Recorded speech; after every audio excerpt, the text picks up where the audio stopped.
La culpa de todo la tiene Yoko Ono. Pues mira, no sé. Pero ya que estamos preguntando sobre Yoko Ono, ¿por qué no hacemos la pequeña serenata del nocturno? Que hoy se trata precisamente otra vez de los Beatles.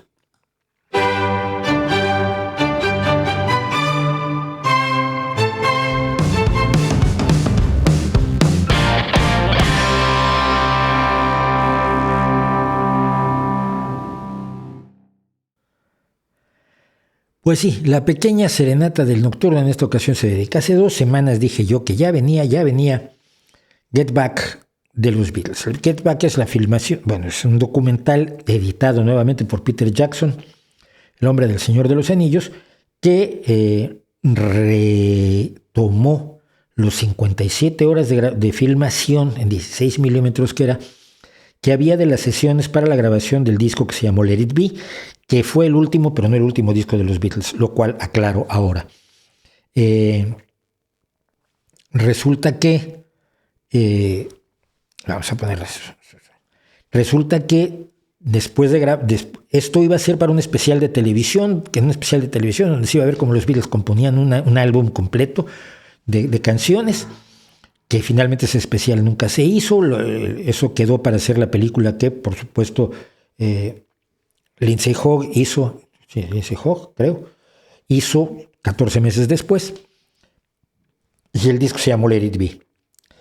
3 semanas después de terminar la grabación, la filmación de esto, entraron a hacer un último disco, que fue Abbey Road. Abbey Road se lanzó antes que Let It Be, pero fue grabado después, lo cual siempre ha traído una confusión sobre cuál es el último disco de los Beatles. El último disco de los Beatles, así como en Get Back está la última vez que tocaron en público juntos, que es el final del concierto en el techo o en el tejado.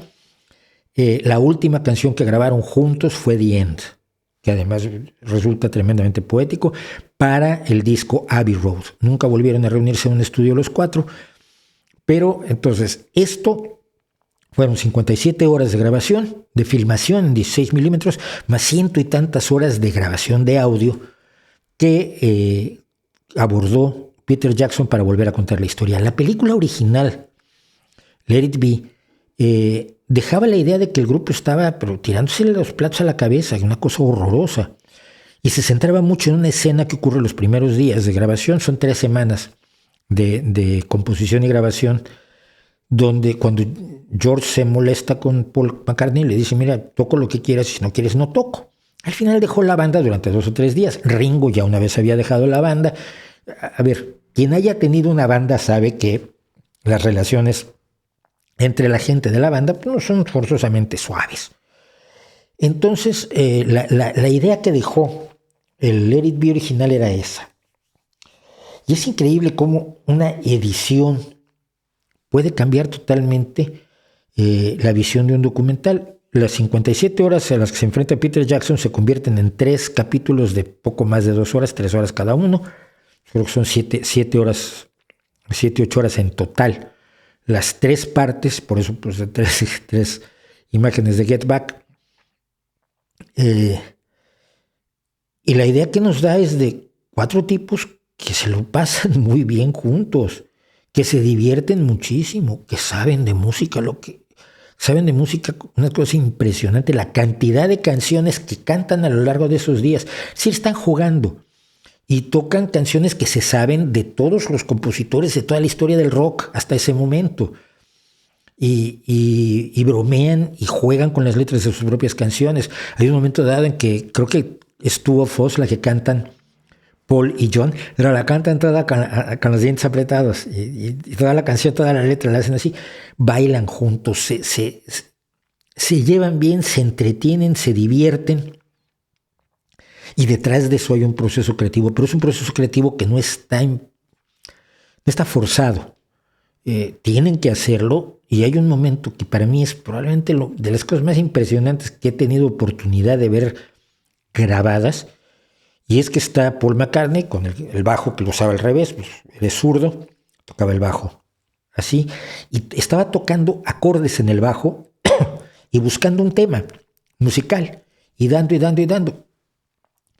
Y cuando uno lo ve, no tiene nada y está dando acordes, moviéndose en distintos acordes, en distintas armonías, y hasta que encuentra algo que suena bien y empieza a ponerle a tararear alguna melodía, y 45, 50 segundos después dice Get Back. Y de pronto está el cimiento de lo que fue una canción extraordinaria como es Get Back. Y tú lo oyes que se lo está inventando allí. Es como ver a Beethoven no componer la quinta, pero sí la tercera o la séptima, ¿no? La pastoral. Es ver a un genio creando música a partir de la nada, de una sucesión armónica que está creando allí mismo, porque tienen que hacer canciones, se discute a lo largo de la película si van a ser 12 o 14 canciones las que compongan el álbum. Alguna canción la sacan de cuando eran jóvenes, One After 909 está sacada de que la habían compuesto años atrás, la habían olvidado y la rescatan. Para esto, Paul y John trabajan juntos, se retroalimentan, se muestran como una pareja de escritores, como era al principio cuando escribían juntos. ¿Que hay tensiones? Sí hay tensiones. ¿La culpa de todo la tiene Yoko? Pues no. Mira, cuando se habla de Yoko en un momento dado, Paul dice que, que John la quiere, que está bien que estén juntos, que ¿por qué no van a estar juntos si él quiere? Y segundo, que el que insistía en que Yoko estuviera en las sesiones era John. Ella no impuso no me cae nada bien ella, aclarémoslo, no me cae nada bien como artista sobre todo. Pero ella no impuso su presencia, sino que era John quien quería que ella estuviera pegada a él todo el tiempo. Pero a lo largo de las grabaciones también está Linda Eastman, que todavía no se casaban, todavía era Linda Eastman, Linda McCartney con su hija, que todavía no adoptaba a Paul McCartney. Está Maureen, la esposa de Ringo, también va a las sesiones, y la hija de Linda Eastman se le sube a las barbas a Ringo y le toca la guitarra al otro y se lo pasa muy bien. Y a todos les parece muy bien que la niña esté por ahí divirtiéndose y pasándola bien como se lo están pasando ellos. La imagen que dejan es maravillosa. Un personaje a rescatar, por supuesto, es Ringo. Alguien dijo, y lo dijo uno de los camarógrafos a quien entrevistaron ahora con motivo de Get Back, que decía, a Ringo nunca casi nadie le dio nunca una indicación musical. Es decir, sabía exactamente qué había que hacer, sabía exactamente cómo seguir una canción de Paul, de John, de George mismo. Y solo en un momento dado recuerdo que Paul dice, aquí paramos y retomamos, pero qué rellenos hacer, qué fills hacer, por dónde entrarle a la canción, eso lo sabe hacer Ringo. Y lo hace de una manera tan natural que oyes a la pequeña batería funcionando dentro de su cabeza, donde él sabe exactamente lo que hay que hacer para que esa canción suene como debe sonar, no para lucirse él. Y esto lo han dicho muchos bateristas al respecto del trabajo de Ringo. Y Ringo servía a la canción. Él quería que la canción brillara. Y cuando hace algo impresionante y memorable en batería, lo hace porque lo necesitaba la canción, como es la entrada de Come Together, ¿no? Tenía que tener su momento posmo, su desgracia posmo, su tontería posmo de la semana, el documental, y la tiene. A algún ejecutivo o a varios ejecutivos de Disney se les ocurrió que había que censurar un montón de escenas. ¿Por qué?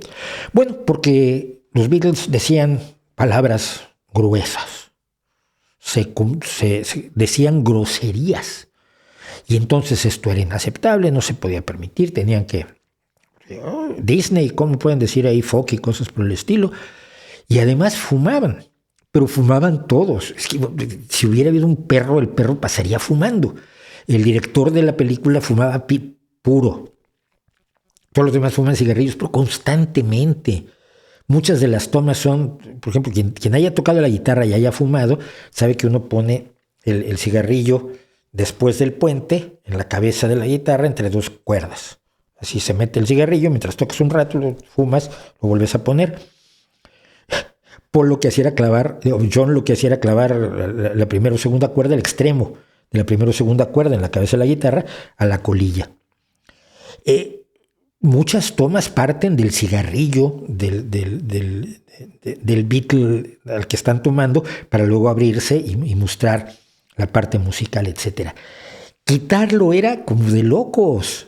Si ya una vez hubo un escándalo porque precisamente Abbey Road, una compañía de pósters de Estados Unidos, le quitó el cigarrillo a Paul, porque cuando vienen cruzando Abbey Road, precisamente Paul trae un cigarrillo en la mano, todos fumábamos, era lo normal. Yo dejé de fumar hace 15 años, o 16 por ahí, pero vamos, era lo normal, y eso de tratar de reinventarlo, total que como finalmente tanto Paul como Ringo, que son los que viven y deciden las cosas de los Beatles, junto con Olivia Harrison y Yoko Ono, las viudas de Johnny George, les dijeron que Nanay del Paraguay, que no era posible, que eso era un reflejo de la realidad y que así eran las cosas.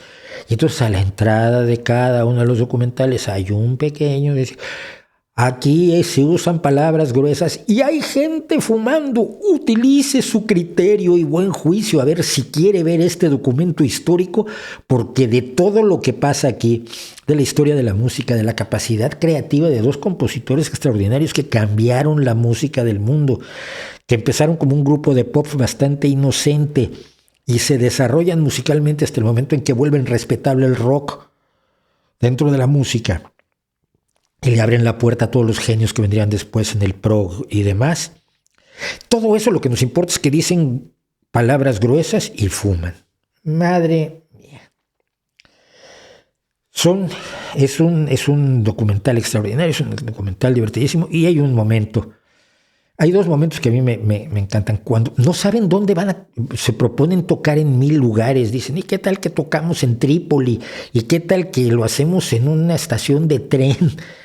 El especial de televisión que nunca se hizo, tenían que dar un concierto al final y van a tocar en vivo, pero no tenían dónde. Y entonces nos vamos a Estados Unidos. Pero es que por Estados Unidos no, pues es que lo hacemos para la gente de aquí. Ya, pero la gente de aquí, ¿dónde? En tal lado. Y pasan varios días, creo que son 2 o 3 semanas, en las que no deciden dónde ir.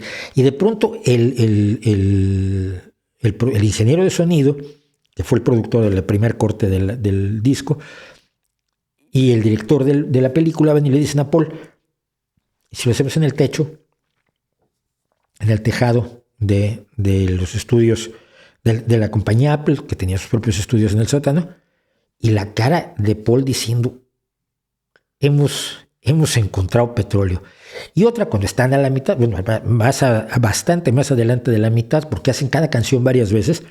En la película se queda una de la versión final es la que nos pasan, pero cada canción se hizo varias veces porque se estaban grabando en vivo para el disco, y hay 2 de las canciones que se tocan en el tejado que aparecen en el disco final, y la policía llega y dice, pues que están haciendo ruido y están molestando a los empresarios, y todo el mundo estaba perfectamente aleccionado de cómo torear a los policías, y les meten una troleada espectacular a los policías. Y yo lo decía, si eso lo tratas de hacer en cualquier lugar que no sea Inglaterra, acabas en el calabozo, pero de inmediato. Pero los torean, uy, pues yo no sé cómo estés, uy, no sé, déjeme ver con quién hay que hablar para que se callen los señores que están tocando ahí arriba. Es que están protestando mucha gente. Sí, lo entiendo perfectamente. Mire, permítame un segundo. Y tienen a los policías ahí haciéndose tontos durante horas. Finalmente los policías suben al tejado y acaban con el concierto. Pero en el momento en que está tocando Paul y ve que la gente mira hacia la entrada del tejado, se gira, ve a los dos policías jovencitos, que además ahora los han entrevistado a raíz del documental, y Paul es el tipo más feliz del mundo, es el niño cuya travesura le ha funcionado, y ahí dice, ¡qué bien, lo conseguimos! La policía está sobre nosotros. Y todavía en Get Back hace algunas bromas de Loretta, está volviendo a tocar en los tejados, ya le dijo a su mamá que no toque en los tejados, porque si no su mamá va a hacer que la arresten por andar tocando en los tejados. No los arrestaron, Ringo quería que los arrestaran, decía que hubiera hecho muy buen cine, que se lo llevaran con las esposas a Ringo. Fue lo que más le deprimió a Ringo. George no tenía muchas ganas de estar ahí, no quería hacer lo del techo, pero lo hizo con profesionalidad y fue la última vez que tocaron juntos. Si van a oír esto si van a ver esto, oigan antes, por favor, Let It Be Naked. Let It Be desnudo, la sesión remasterizada. Todo el trabajo que se hizo en estas 3-4 semanas de enero de 1969, cuando se hizo este documental y se hizo el álbum, se lo entregaron a... Ay, Dios mío, se me acaba de ir.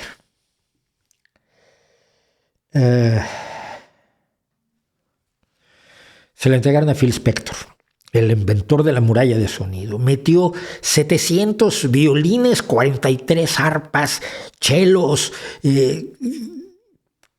una cantidad de músicos encima de lo que se había conceptualizado como un disco en vivo de los Beatles, un disco grabado por ellos 4 solitos, a diferencia de lo que habían hecho desde Revolver. Y Phil Spector destrozó el trabajo. No me gusta, y a la mayoría de la gente que yo conozco no le gusta. En 2013-2014 se hizo la remasterización de Let It Be Naked Remastered. Y el Let It Be Naked Remastered es tomar las sesiones originales, quitar todo lo que agregó Phil Spector y le podemos escuchar a los 5 Beatles, a John, Paul, George, Ringo y a Billy Preston, que es un elemento fundamental para la cohesión del grupo, para la musicalidad del disco, para la frescura que tiene Let It Be. Así que les recomiendo que escuchen, antes de ver incluso el documental, el Let It Be remasterizado, Let It Be Naked Sessions. Es verdaderamente una maravilla y yo soy un hombre que ha pasado su vida bajo la influencia y como fan de los Beatles, y supongo que hay peores cosas a las que dedicar la vida también, ¿no?